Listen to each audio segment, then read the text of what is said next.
Hello everyone, I'm Kindlin with the Buy Fix Up and Rebuild the Block campaign. Today we're here with co-host VJ and special guest Miss Tonya Debnam, aka Auntie, and the author of Mama Said series.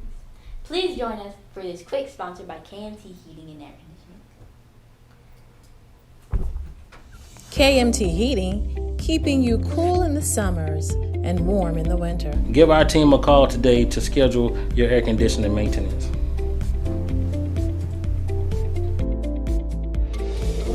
(919-274-7224). And take advantage of some of our financing options. We offer a 12-month same as cash. We have 7 and 10-year terms. (919-274-7224).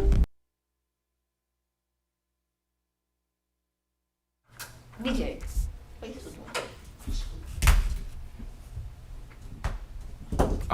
All right, Ms. Debnam, can you please tell us more about your Mama Said series? Sure, I'll be happy to. Well, I'll tell you a little bit about why I chose the name Auntie.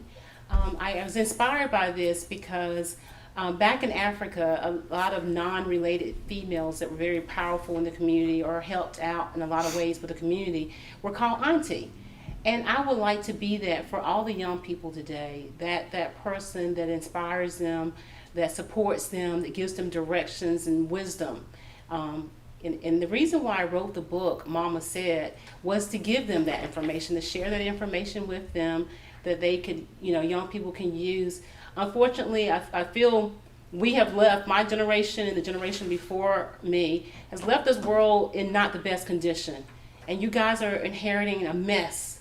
And I apologize for that. I don't know what else to do other than to share the wisdom that I have right now to create a better hope for tomorrow and to give you guys some hope on how to live a better life. So that's the goal with Mama Said and why I wrote the book. Ms. Debnam, in your Mama Said series, you said Rome wasn't built in a day. Can you please elaborate on that for us? Yes, I will, Kenlin. So Rome wasn't built in a day. I used to hear that a lot from my mom, as I would say, rush to do different things, and she's like, well, Rome wasn't built in a day. Those are some of the things you might have heard your mom say.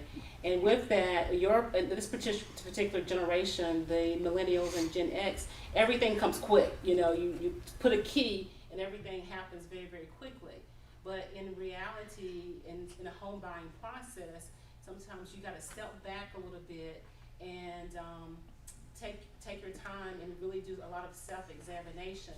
And in America, because what I do, right now for a living is I'm a real estate broker. I own my own firm, and 64 to 65% of Americans are homeowners, and unfortunately, that ownership rate is going down. It is not improving, and so my goal is to help your generation keep this percent at least where it is, and hopefully to improve that. But it takes a process, and that's why Rome was not built in a day. Can you please tell us the types of credits? What are the types of credits? Okay, so before we get into credits a little bit, I want to talk about step one in the home buying process. There is a process for the home buyer, and that is first is self-examination. You have to be ready, willing, and able. And so in order to be ready, willing, and able, you do some self-examination. Are you paying your rents on time? Are you saving money? Okay, what does that look like for you? How many bills do you have? And also, are there any delinquencies? Are you paying all those bills on time? And in order to be ready, willing, and able, are you also willing to do the things that it takes to become a homeowner? And being a homeowner is not just paying your mortgage every month. That's just only one part of it. The other part of home ownership is also maintaining the quality of the home. If you need a heating and air conditioning unit, are you prepared to pay for the replacement of that? Are you prepared to replace the roof? because everything in a home does have a life expectancy. It will fail at some point in time, and part of the ready, willing, and able is knowing that things will fail in the house and being prepared for it when it does fail. What is the first step someone can take to become when looking to become a homeowner? So yes, so part of that is going back to Kendall's question was talking about credit. So a lot of people, so after you did your self-examination, seeing if you're ready, you're willing and able to become a homeowner, and you're paying your debts, and you're also saving money, and you're ready for the responsibility, the next thing that you really want to do is really look at your credit. And right now in America, everybody gets one free credit report a year. So there are 3 credit reporting agencies, and that is Equifax, Experian, and TransUnion. And you can get each year a copy of your credit report. And on that credit report, and this is very important for those that are just starting out in life, there's really only 2 types of credit that will be on your credit report. There will either be revolving credit or it will be installment loans. Now the difference in between revolving credit is like it's a line of credit, which could be a credit card. So it could be where you have a credit card with a credit limit of $1,000, and you can use that or pay it off anytime you want to. That's why that's called a revolving line of credit. And the other one is installment, and the perfect installment is going to be like a car loan. You go buy a car, you borrow $20,000, and you pay the $450 a month over 5 years. Those are closed-end loans, and those are considered installment loans, and those are the types of credit will show up on your credit report. So if there's a first step, is there a second step? And if there is, can you please tell us what is that second step? So the second step is really, like I said, is looking at you're ready, willing, and able. You're doing your credit and everything, and really examining all those items before you start looking at a home. Because the second step is really just sitting and doing a deep breath and looking at those things and saying, okay, my credit's good. I paid on time. I'm saving money. I'm paying my current rent payment comfortably. There's no problem with me paying that. And you're like I said, the credit is going good. You have enough credit, because part of the problem sometimes with credit, and especially the younger you are, because most of you in here are very, very young, you haven't even established credit yet. But the way the system works is no credit. That means you haven't established anything. Credit score is just as low as somebody that has bad credit. That means they've gotten credit, but they didn't pay any of their bills on time, and they have a negative credit score. But the scores for new credit or no credit could be just as low as credit score could be just as low as somebody with bad credit. So you really want to work on maintaining that, and make sure that any credit lines that you have, that you don't use more than 70% on that revolving credit. So say for instance you've got a credit line of $1,000, you don't want to use more than $700 of it, because once you do that, then that drops your credit score. So those are little tidbits that are very helpful in helping to not only establish good credit, but also maintaining a good credit score. That's great. I heard about this thing called debt to income ratio. So can you tell us what that is and how that affects home ownership? Yes. So one of the things that the lender is going to do, they're gonna check and make sure you're saving money. They're going to make sure your credit is in place, and then they'll also look at your debt to income ratio.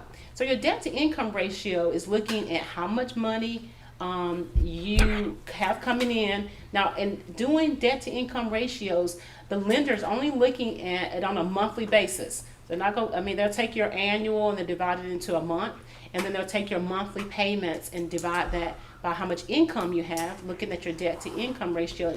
And different loan programs have different maximum debt to value incomes in order to qualify for those particular mortgages. So sometimes you may have a friend who's like, well, they were able to get this type of loan, and you go apply and try to get the same type of loan that your friend was able to get, but you weren't able to get it, but you were able to get another loan, for instance, maybe an FHA, and you couldn't get the conventional that your friend had, which had a lower interest rate, because your debt to income ratio may have been too high. That means your debt, the amount that you pay on a monthly basis compared to your income, was too high to qualify for a different type of mortgage.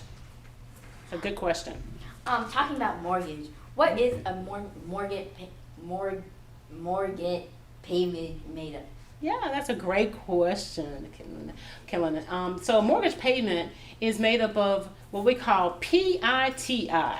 PITI, that's principal, interest, taxes, and insurance. And so pretty much what you'll find is if you get a 30-year mortgage, your payment will stay the same. Your principal and interest will stay the same. Where your payment could change, you're like, oh, well, Auntie, you said my payment is going to stay the same, but my payment changed. Well, your payment could change if your homeowner's insurance goes up, okay? And you're paying X amount a year in premium in a year, and they divide it by 12 to get your monthly payment, and then your homeowner's insurance goes up, and your payment will go up. Also taxes, which will go up. Your property taxes on your home do change over time, and all of that is going to affect that payment, and that's where that payment will change. But your principal and interest, if you get a 30-year, will stay the same for the whole 30-year time frame.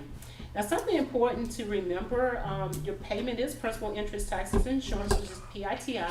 What you have control over is that you can prepay on that principal, and I highly encourage that to people, that if you can pay off that mortgage at half the time or less, do it. It means pay more money towards the principal so that you can pay off your mortgage, much earlier.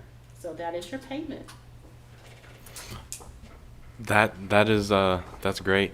I think that's gonna wrap things up for today. Do you have anything else you would like to say, or? Well, I would like to end this with saying that whenever you buy a home, look at it as an investment.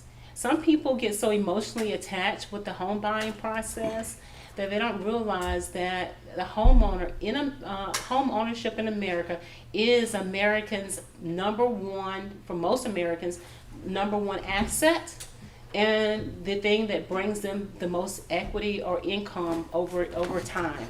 And so look at buying a home that is going to do that for you and your family, not just for now. It needs to be a home you love, but it also just look at it as an investment as well.